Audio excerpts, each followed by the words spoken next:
Coming up, our own urban conservative, Kerry Jackson, right here on 9:10 a.m. The Superstation, the voice of Detroit.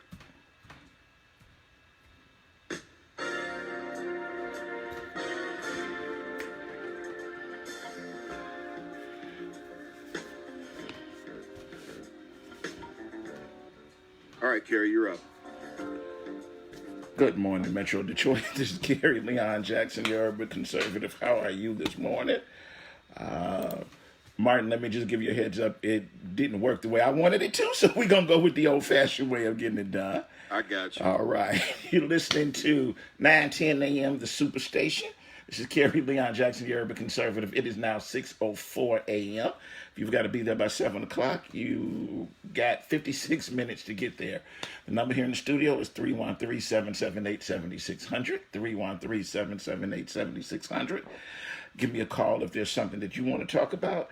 I'm sure that we'll hear from Percy at some point in time this morning so that we can hear and tell whether or not his voice has gotten any better. I know that today is Wednesday. Remember hearing Sunday that today was the day that Bernie Sanders was supposed to come to town to go over and walk the picket lines with some of the members of the striking members of the United Auto Workers who are out on different picket lines around town, around our state, around our country. I have no idea if that's still going to occur or not, but if it is, I'm sure that, Andre will be out there and other people will cover it. And hopefully then we should be at the end of the list of everybody who's making this a spectacle for the fact that there are people who are out on the picket line and who are not at work, who would love to be at work. And hopefully we can get this thing resolved sometime soon and these people can return to work.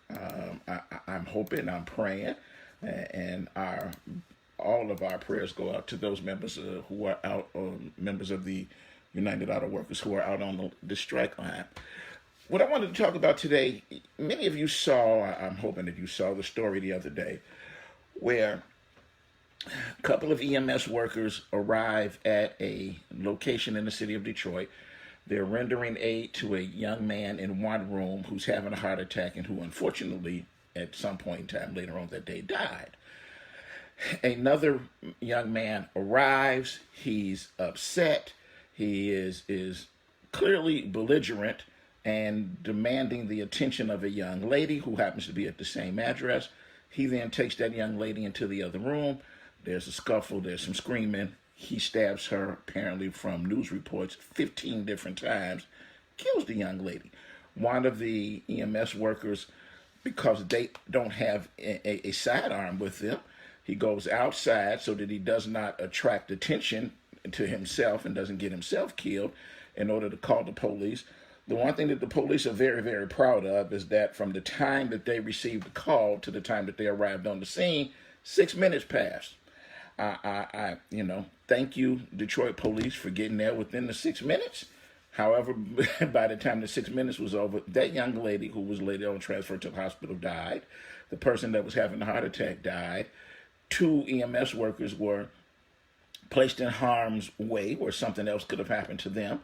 And they were left helpless, unable to do anything, unable to stop him. And that young man who committed the murder got away. Now, you'll find this out for yourself if you decide that you want to Google EMS workers being armed. Apparently, in several other states, EMS workers are allowed to carry a weapon with them. EMS workers, fire people, whether they're firemen or firewomen, firefighters, all first responders, period, in certain states are allowed to actually carry a firearm with them. Michigan's not one of those states. How often do we have to see these stories where a EMS worker winds up attacked? I mean, I think this was about a year ago, maybe a little bit more than a year ago, where two EMS workers out basically doing their job, trying their best to be there for, aid and comfort and provide some sort of care for people who were in trouble. EMS workers get attacked by some crazed fool.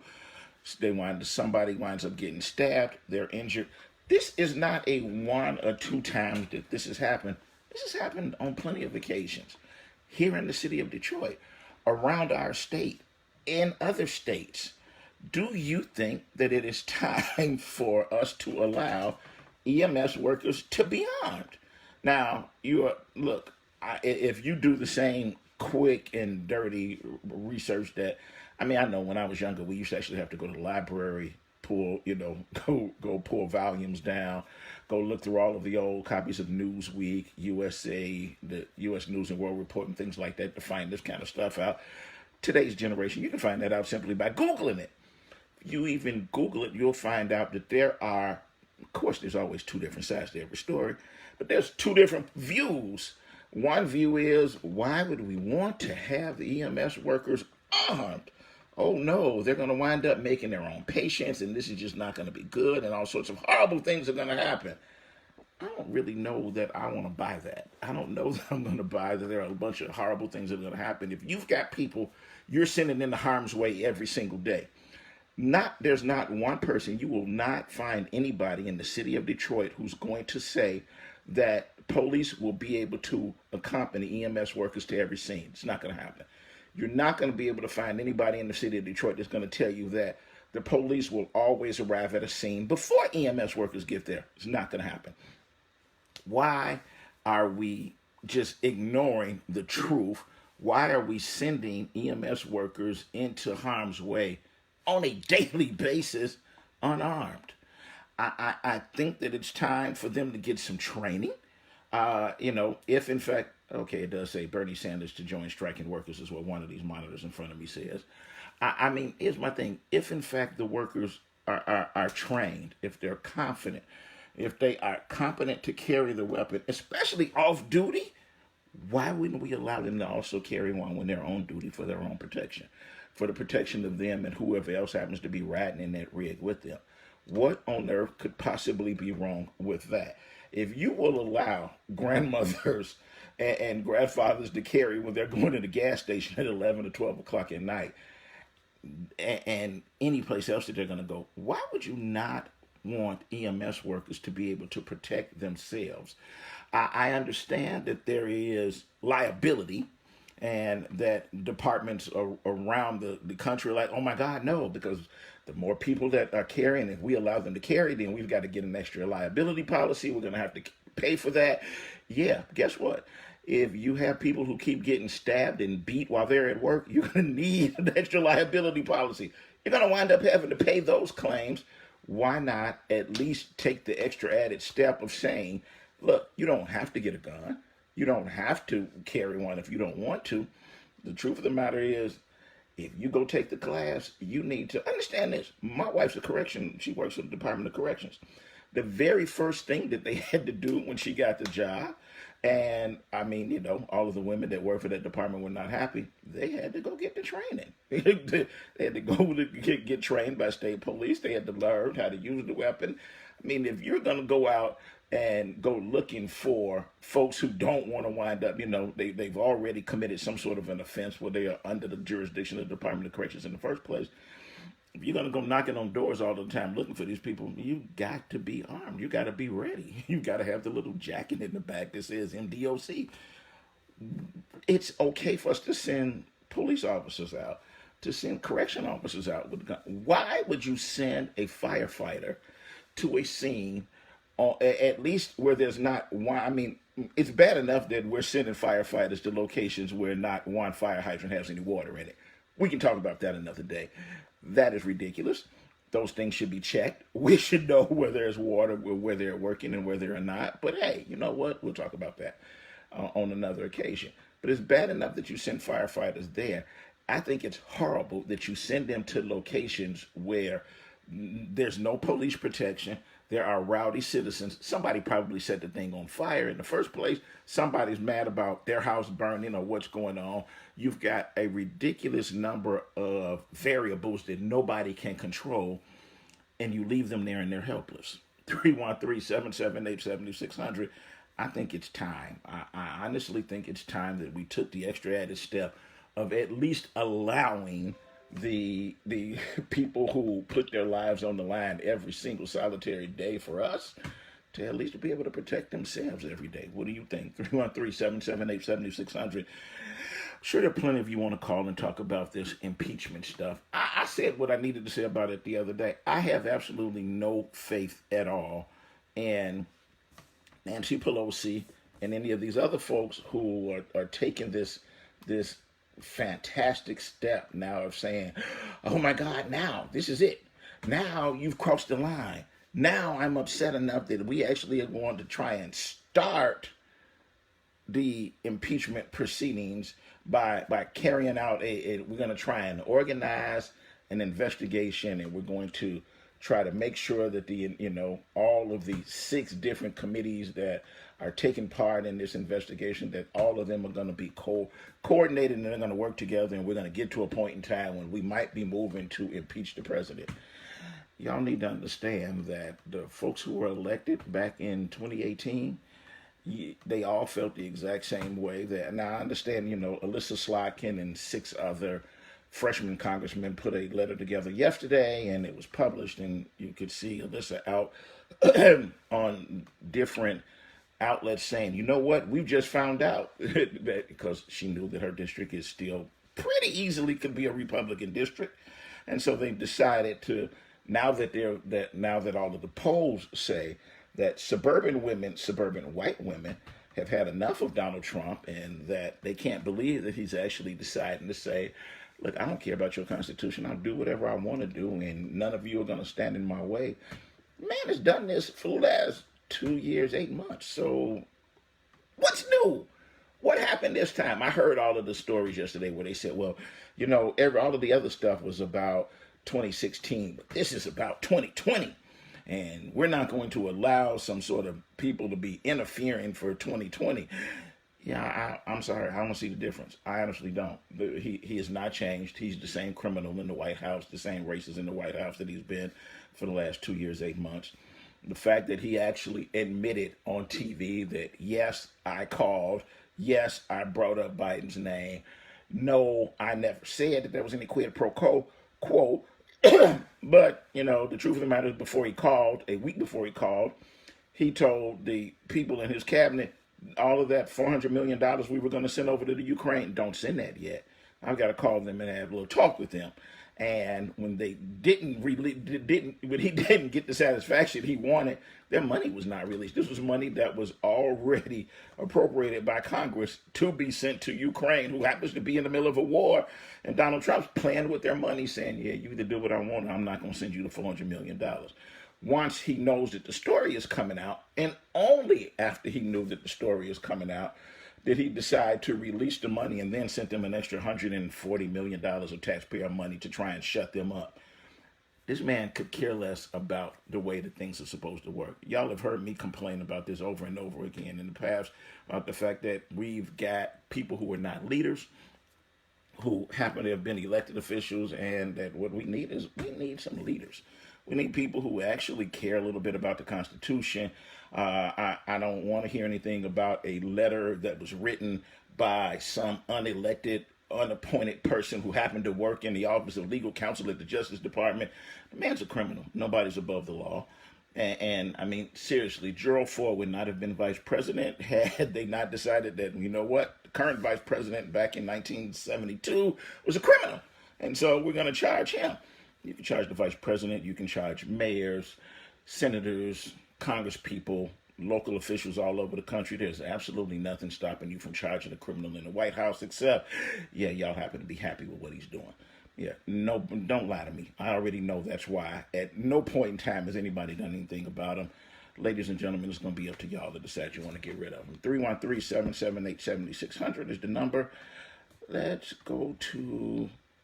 Oh, let me see if I can get Rick on before we go to break. He's on. Good morning, Rick. How are you? Good morning, man. How are you today? Hanging out, having fun.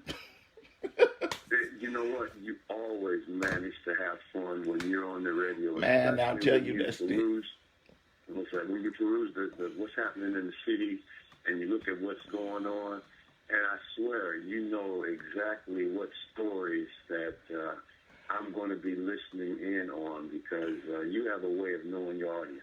I try. And here's the thing. Here, I get a chance to cheat. When I don't know, I get a chance to tell y'all whatever you want to talk about. 313-778-7600. Call me. I'm right here.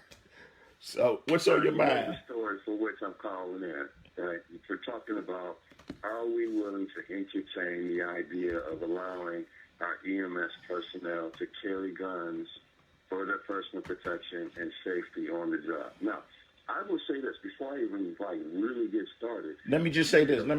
It's 6:18 now, so outlining the topic. Rick, just give it quicker because I'm gonna keep you on while we do the 3-minute break because it's 6:18. So go ahead, do the outline. We're gonna take a break and then we'll come back and go some more after we come back on the other side of the break.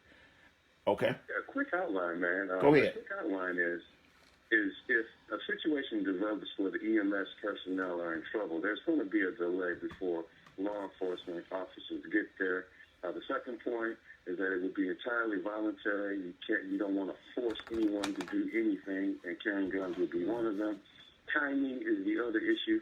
They are there. They're the victim. How long can they wait for police to get there, even if they get there within a few minutes? And the issue of liability is a non-issue. We incur risk for many things on behalf of our employees, such as every single day, officers and construction workers. So that's a non-issue too. So those are the major points. Now, if you want to get into it, or if you got to take a break, let me know, man. Because we're gonna do this. I'm gonna take a break. If you can hold on. Wait. Today is Rick Ector's birthday. Oh, happy birthday to you. Happy birthday to you. Happy birthday, Rick Ector. Happy birthday to you. Hey, man, I appreciate that. I did not know this until this thing. Boy, I love the fact that Facebook will tell you whose birthday it is. And today is Rick Ector's birthday. Right. So, brother, if you can spend a few minutes of your birthday with us, do me a favor. Hold on. Let me take this really quick break. And we're going to get back and talk about folks protecting themselves when they go to work every day. 313-778-7600. This is Kerry Jackson, your urban conservative. I'll be right back.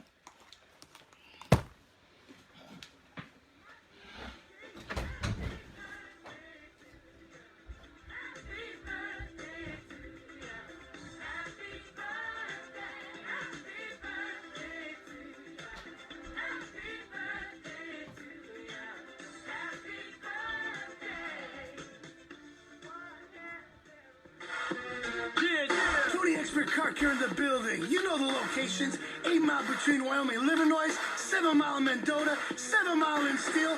We're going to show Detroit some love. Welcome to the Detroit Remix. All these potholes and all these bumps make me safe. Donald Trump, I said welcome to Detroit City, where the potholes are so shitty.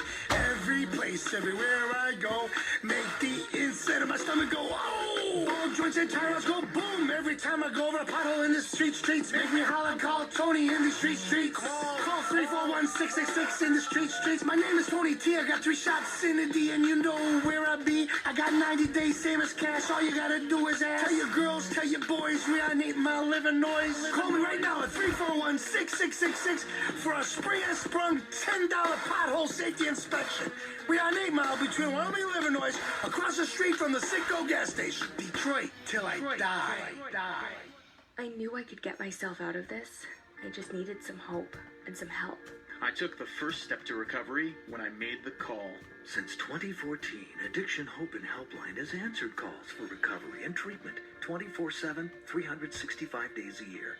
If you're depressed, drinking, using drugs, or taking pills, call now and talk to someone who cares. I had problems just getting to sleep, drinking and using pills every night. I feel like I'm losing control. All right, I still got Rick on hold. Cool. My family. Most insurance I had to play the birthday song for him. All right. Call now for hope and help with proven general recovery programs. I never thought that I could be somebody who didn't drink and use drugs. I have something to hold on to for strength. You got 6 calls lined up already. All right.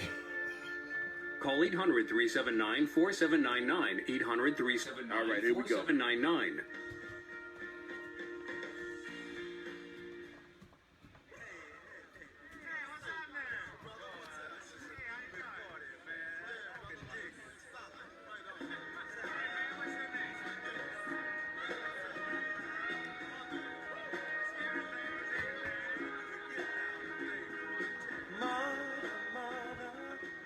Good morning. You're listening to 910 a.m. The Superstation, the voice of Detroit. 6:23 in the a.m. I'm Martin Patton here with your traffic and weather.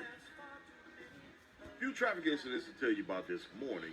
In Macomb, you have the left lane is blocked right at I-94 westbound after New Haven.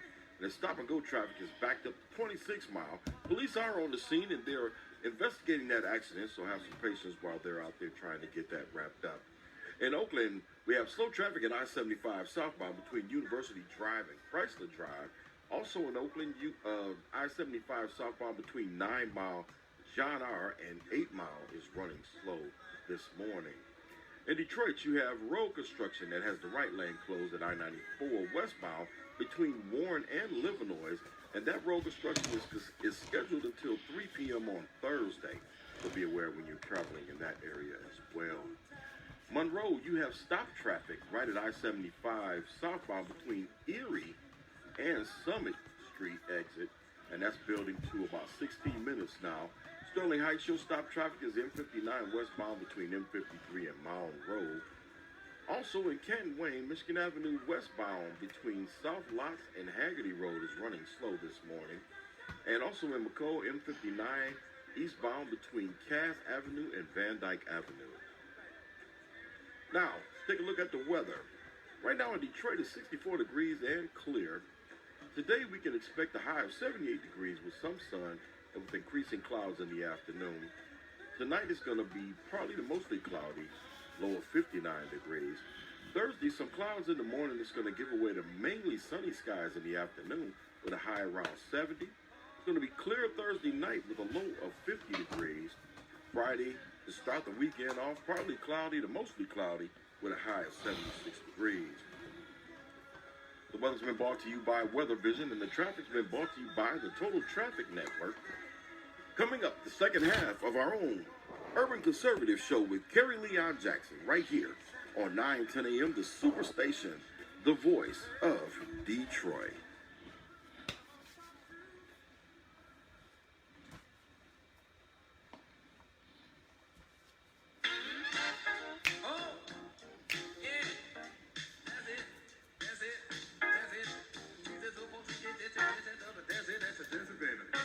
You up, Kerry?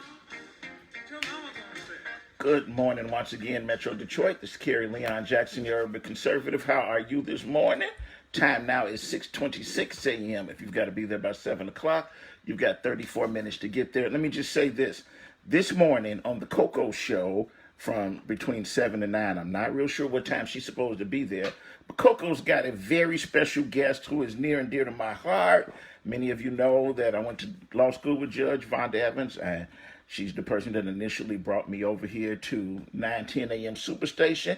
And even though she doesn't get up early enough in the morning to join my show, she's going to be joining Coco live in studio today. And she's got an announcement to make. I have no idea what that announcement is. Somebody that I've been friends with her for 30 plus years, they know, Coco and Andre know what the surprise is. I have no idea. So I'm going to be listening with bated breath just like the rest of you. So make sure that you tune in between 7 and 9 to Coco's show. Have a good time, be entertained, and find out what the big announcement is that Judge Vonda Evans is going to be making this morning. 313-778-7600 is the number to call in the studio if you want to be part of today's discussion. I mean, of course, as always, you are welcome to call to talk about anything that you want to talk about. This morning, the other day, I saw the story and the news about the tragic incident that occurred while there were two EMS workers present at an address in Detroit, that there was a homicide that occurred while they were physically there, and that they were helpless. They were in a position where they couldn't do a thing about it, nothing at all to stop the person who had the depravity in their heart to decide that they wanted to commit murder. And you've got two helpless people who see trauma every single day.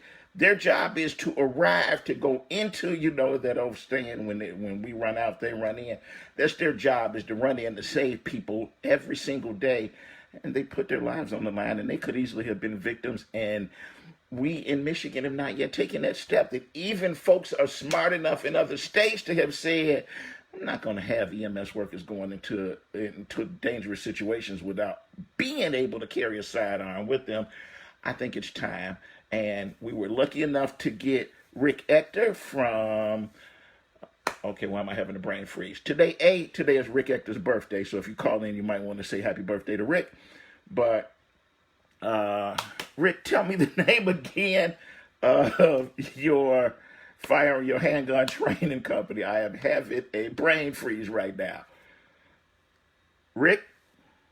Yeah, I'm here, brother. What's going on? What's the name of your handgun training company? Rick's Firearm Academy of Detroit. There you go. But you've got another name that you go by on Facebook. Another sort of like a cool name, a hook. What is it? Oh, yeah. I have an acronym, man. Legally Armed in Detroit. That's it. Many times, Laid in Detroit. LAID. Many times people say, hey, get laid. Legally Armed in Detroit. There you go. That's the one that I wanted to hear about. Those folks who tuned in yesterday know that we continuing that joke from yesterday. Legally Armed in Detroit. And you can always hear Rick offering his opinion, being an expert witness, so to speak, for those of us when we need to talk about firearms. And you regularly see him on other TV programs around town. And he decided to share part of his birthday to call in before we start knocking out some of these other callers. Go ahead, Rick. What did you? So I didn't mean to cut you off. I just, we had to take that break. Go ahead and pick up with whatever else you would want to get in. Well, you did a very good job of outlining the case for our emergency personnel being armed. And many times, many situations, they go into environments in which their own lives are put in jeopardy. Now, before, in many cases, EMS personnel can go in and start treating calls for assistance, sometimes they have to call the police so that they can have the police arrange for their safety before they start rendering aid. This is even before we even start entertaining the idea of people attacking EMS workers. Now, if the EMS workers are going into an environment in which they can be hurt by some bystander or some distraught relative or someone who, for whatever reason, decides to hurt them, there is no one who is in a better position to defend those EMS workers than the workers themselves. Now, here's my thing. I realize that maybe I'm late to the game here. I was happy to see that several other states have already addressed this issue, and like Texas, Florida. And I mean, I'm not surprised about the fact that states like Texas and Florida have already made the leap and say, we're going to allow it. But there had to have, at some point in time, this issue clearly has had to come up before. Do you have a clue why are we not allowing people to at least protect themselves when we're putting them in harm's way every day? The pet argument that they like to use is liability, and I've addressed this liability as it relates to firearms in other contexts. But my counter argument to the liability question, as you mentioned earlier, is there's liability, I believe, if you don't act, if you don't take certain actions to protect workers who are being put in harm's way, asked to go into dangerous environments and to render service to our citizens. Now, if an EMS worker goes into a dangerous environment, their SOP is for them to call the police anyway. Why not empower those employees who are willing to invest in the training and who take on that additional burden and responsibility? Why not empower them? Actually, you may find that we may actually save more lives because they don't have to delay, and we don't tie up other resources, such as ensuring that law enforcement officers have to be at that scene in certain contexts. And see, this is the thing. In smaller communities where you have public safety officers, at least you know that the person that's arriving, either he's going to be on the fire rig or he's going to be in the ambulance. At least that person has some sort of training. But that's for smaller communities, and they still wind up having to call for backup. I cannot believe that in 2019, we still are at, and I mean, I understand Detroit is going through bankruptcy and maybe they didn't, they didn't have money for a lot of things. I understand that there are a lot of jurisdictions that have just been sued over and over and over again, and they are just really, really leery of having to pay for extra stuff. But for somebody to have not yet said, hold on, we're still paying, because we've got people who are getting stabbed in the face, beat on a regular basis. Their rigs are being stolen. Whoever steals the rig is going to go out and crash it into somebody else. This is crazy. We're sending these people out there by themselves. At some point in time, somebody has had to have said, hold on, we're not going to keep this up. We've got to take some sort of, we can't keep burying our head in the sand. This problem, this danger had to have been addressed before. And I can't believe that it's 2019. It's almost the end of 2019. We're like 90-something days away from 2020. And we still have people that are going out there. And even in this situation the other day, the EMS worker had to go outside because he knew that if he'd called the police from inside, the fool would have heard him and came and attacked him. So he had to go outside to the rig and then call for help. That's crazy. Well, their favorite pet argument, and when I say they, city administration or city leadership, is liability. And as you mentioned earlier, you're going to incur some measure of liability anyway if we put employees in harm's way, or if they want to render service and they can't because the SOP dictates that they have to call law enforcement and support personnel to be there. There may actually be some lives lost because EMS can't act in a dangerous environment without law enforcement or having the ability for them to protect themselves. So there is going to be a need to make some changes. The question is, are we going to be forward thinking and we're going to empower employees who voluntarily incur that added burden and that added responsibility? As long as there's sufficient training, proper equipment, and the employee is willing to protect himself on his job, why not empower him? Why not let him do that? I agree. Let me knock out some of these other callers. Thanks for calling in on your birthday this morning. Have a good day. I appreciate it. I thank you, and 52 more. Let's see. All right. Have a great day. Let's go to Omar. Good morning, O. He's on.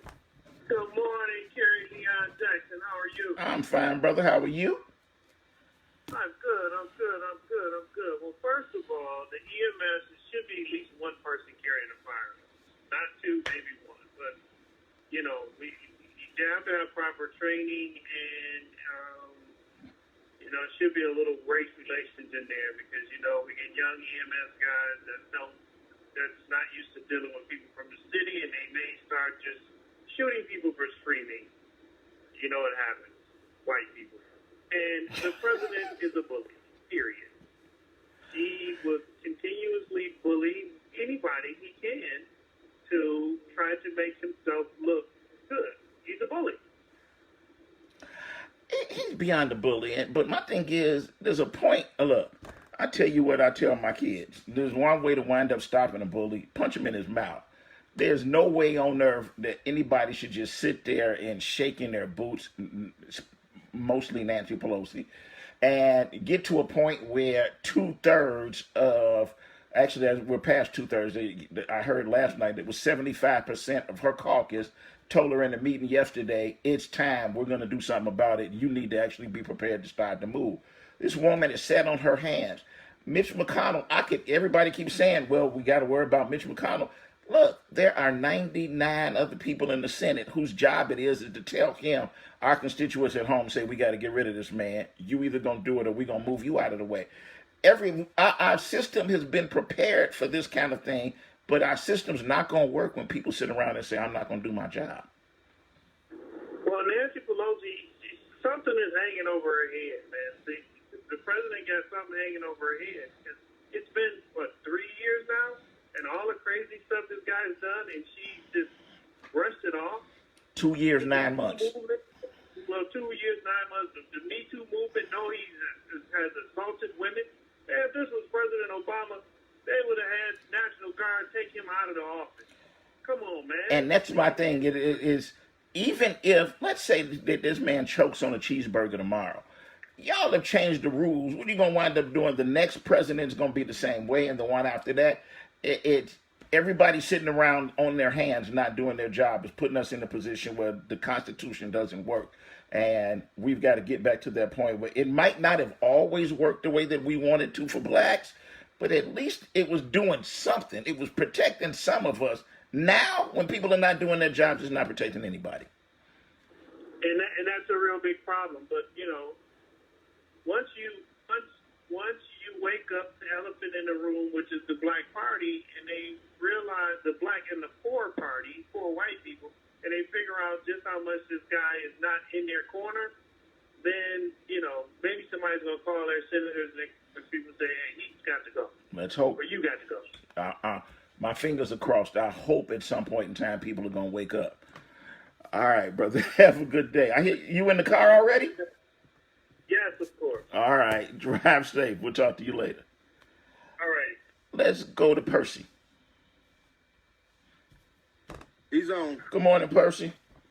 What's going on, my brother? Oh, listen to that voice. He sounds fully recovered. I'm back, and I got to go get on the line tonight. Are you going out here wherever Bernie is going to be later on today? I haven't got the call. You know, I got some other things I'm really trying to do. If they give me a call, I'm going to go.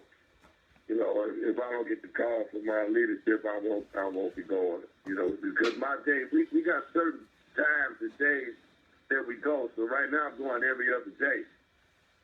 So I don't have to go through. I'm on the night shift. I start at 4 a.m. to 4 p.m. 4 a.m. to 8 a.m. That's my time to be out. Oh, okay. So you get a chance to rest a little bit today before time for you to report back to the picket line again. We got the field trade task force meeting going on today, so I want to go to that with Focus Hope. You know, they're having this skill trade task force meeting today at 4 o'clock at Focus Hope. So individuals looking for employment and looking for opportunities or the gateway to get into the skill trade, please show up. So we can, route you and put you in a position to get into the infrastructure trade. 4 o'clock, Focus Hope today, Skill Trades Task Force. That's right. Okay. That's right. All right. That's right. So, thanks a lot. If you wind up going out there later on to see Bernie, call us in the morning and let us know what happened. If not, call us and tell us how many people turned out for the Skill Trades Task Force meeting and how well the meeting went. Okay. Well, my priority today is definitely the skill trade task force meeting. All right. That's Hey, but look, as far as I Kerry, you kind of, I don't know, man. You sound like you sitting on the fence, or you going both ways with this thing. With what's going on with Donald Trump. On one hand, it's saying like, you don't think, why all of a sudden now they're gonna start doing something? I don't believe nothing's gonna happen. Oh, hold on. Let me clear that up. Anybody out there that thinks Kerry's going both ways, hold on. Let me clear that up right now. I hope he chokes on a cheeseburger today. I have never been a Donald Trump supporter. I never will be a Donald Trump supporter. He is not a real Republican. The man has no idea about anything that's conservative values or family values. I'm not supporting him. I don't care how many people who I used to sit next to at Republican meetings who are all in 100, 200% with Donald Trump. I could care less. I am not supporting Donald Trump, period. I will vote for the worst Democrat before I will vote for him. All right. Well, okay. Well, I'm with you on that on the vote part, but as far as moving on this impeachment, yes, they should move on impeachment. They should have moved on it a year ago. Let me tell you this. The weekend that I set up and read the Mueller report, I clearly thought, finally, we've got some evidence. Finally, they're going to do something. And they still sat there and twiddled their thumbs and said, oh, we don't know what we're going to do. Gary. Yep. Gary, why you would get on Mitch McConnell too for not doing this part? Why is he sitting on his hand? At least Nancy is taking the moving it first and trying to get stuff done. She's taking the movement because all of the members of her 75% of her caucus told her yesterday they want it done. So she figured, I'm only going to do this because y'all are dragging me into it. Gary, well, let's go after Mitch McConnell now and tell him to do his part. I think that we need to make sure that we raise money for whoever the person is that's running against him so we can get him out of office.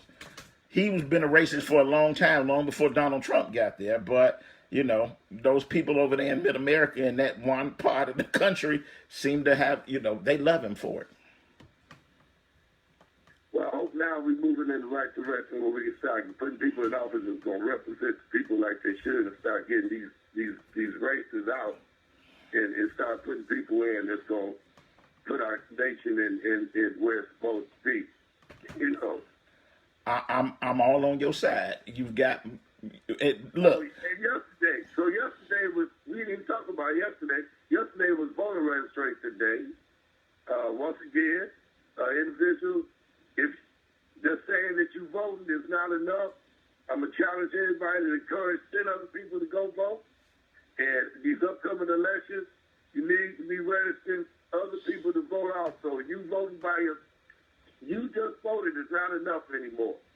Everybody needs to be trying to get 10 other people, encouraging them to vote, and explaining them how they can change and make the system work like it's supposed to by getting out of their house, going to the polls, voting, and have something that you want these state officials to do and assist that they get it done. And I'm with Reggie. You're absolutely right. We should be making the retirees whole for the way that they gave up money in emergency management and took their pensions and took money away from them. They need to be refunded. They need to get some type of break. They shouldn't be paying city taxes, so they shouldn't be paying their water bill. In some kind of way, they should get a break where they don't have to pay after money being taken out of their pension and emergency management deal that Snyder put in office. All right. I'm going to Reggie next, so. All right. Thanks for calling. We'll talk to you tomorrow. Let's go to Reggie. Good morning, Reggie. Good morning, Kerry. How are you this morning? I'm great. I'm great. Hey, it's good to hear Percy voice back, and I'm glad that Percy is supporting my views on the City of Detroit retirees. They need to be made whole. Like I said, there's a 5-year span of a balanced budget in Detroit. There's a 5-year surplus, so there's no reason that they're not made whole. But this issue about EMS, Rick is absolutely right. It's way past time. We need to protect the EMS workers. Wait a minute. I forgot. You used to work in the fire department. Yeah, I retired as a deputy chief. How often did you have folks who got to a scene and they were afraid to go inside because it was too dangerous for them to be there by themselves? It's not so much that they were afraid. It's just the fact that it wasn't sensible to do it.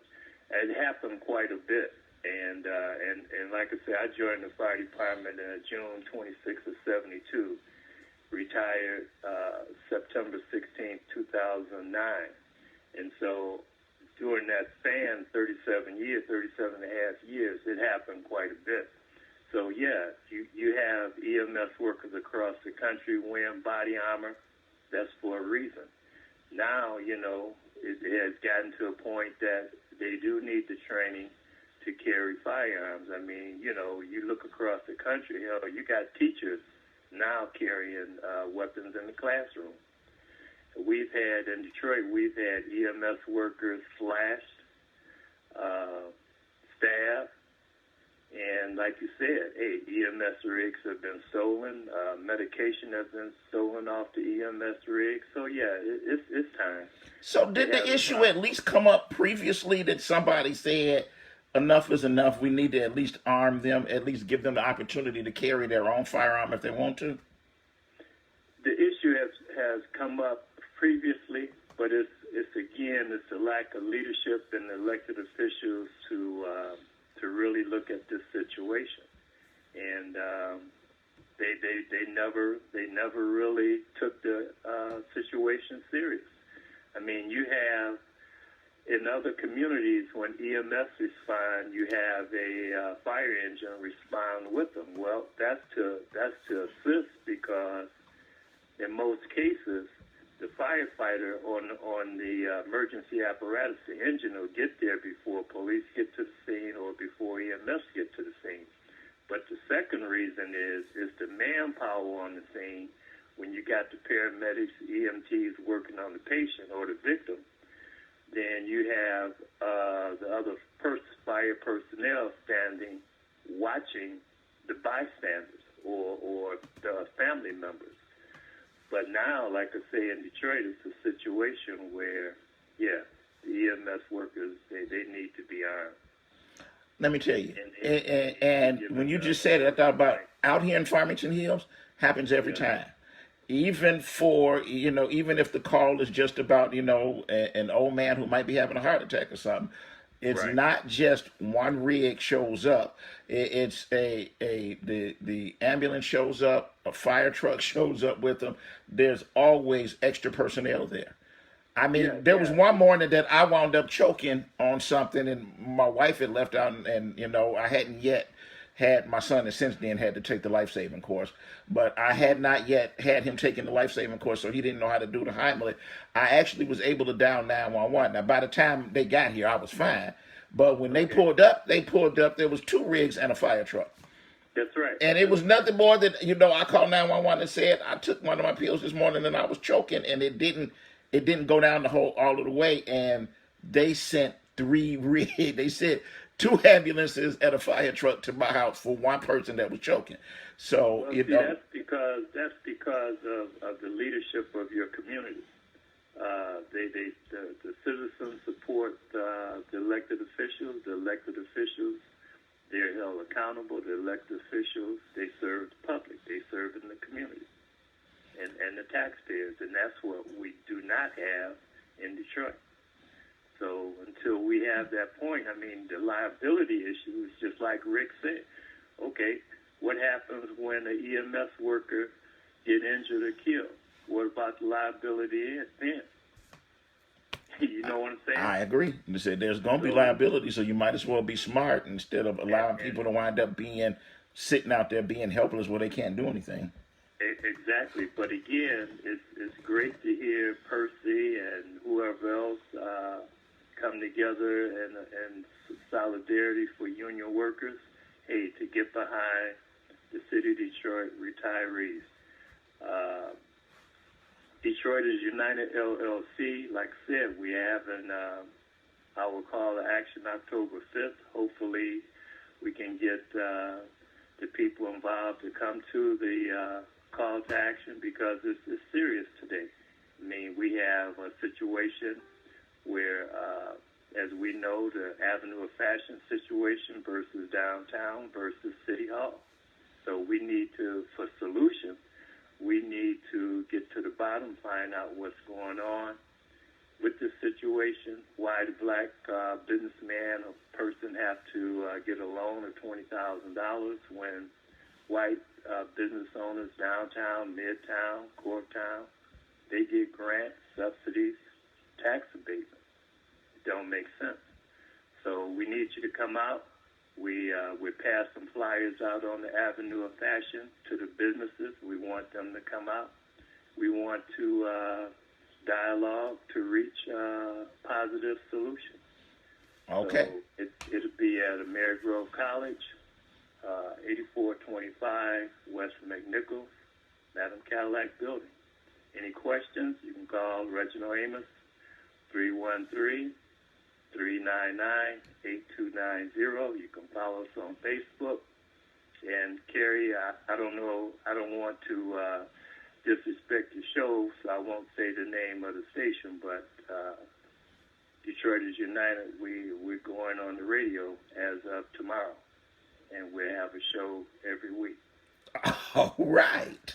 Yeah, so, and we're trying to get over to 910, so we want to sit down and have a conversation with Ms. Johnson, Dodie Johnson, because, again, this is serious.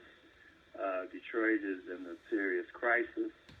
We need to have solutions to the issues and challenges facing us in Detroit.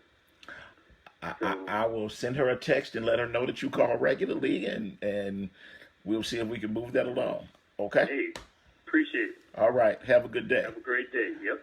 Let's go to Isaac. He's on. Good morning, Isaac. Hey, man, you didn't return my call. And you know when I remembered that you called me yesterday? Let me tell you what I remember. When I looked at the list and saw that Isaac was on, I was like, oh, I forgot to call Isaac yesterday. So I'll call you. It won't be this morning. It'll be this afternoon because I'm going to be running during the morning. But I promise this afternoon. I'm saving my thoughts for tomorrow because you had a bunch of New Age fools calling you this morning. You know? How they New Age? You don't think that somebody needs to be? They gotta protect themselves.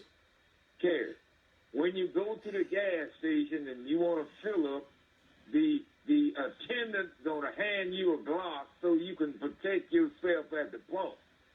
Do that make sense? The attendant doesn't hand you one; you take one with you yourself. Kerry, my daughter works for PLD. She got robbed twice, stringing wire. The mail lady got eat up our dog last week on my street.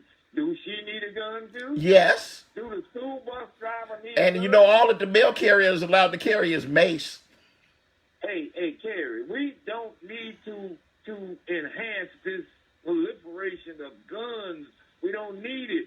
So what's your suggestion? How do you protect? My suggestion is, hey, if you got some problem in some house, you don't even go there. If you got a ruly student on the bus, you don't even pick him up.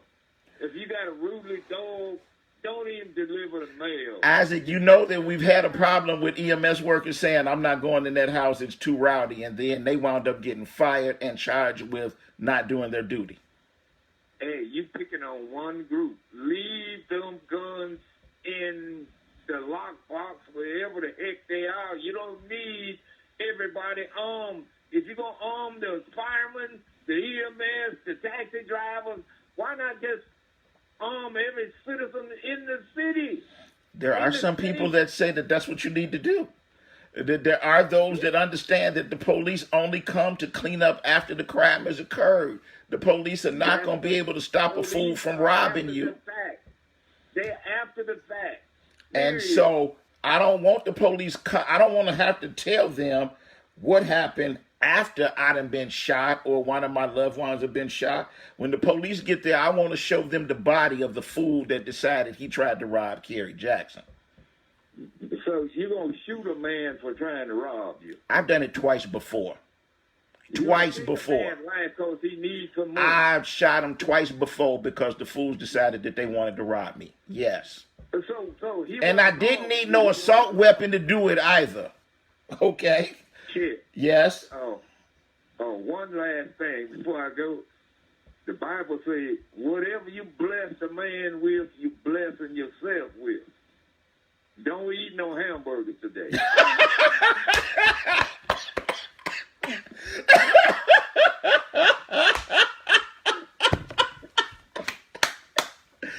Isaac, you got me. I promise you that I will not, even if it's a meatless burger, I'm not eating any hamburgers today. Because you're right. Look, you never know what's going to happen.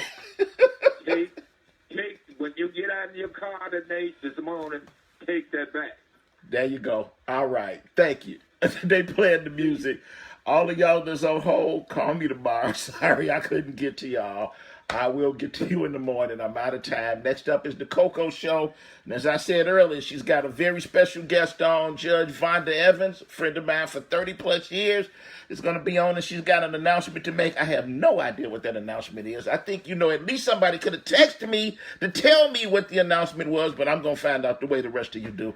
I'm going to be listening to the Coco Show from 7 to 9. Talk to each and every one of you at 6 o'clock tomorrow. Have a great day.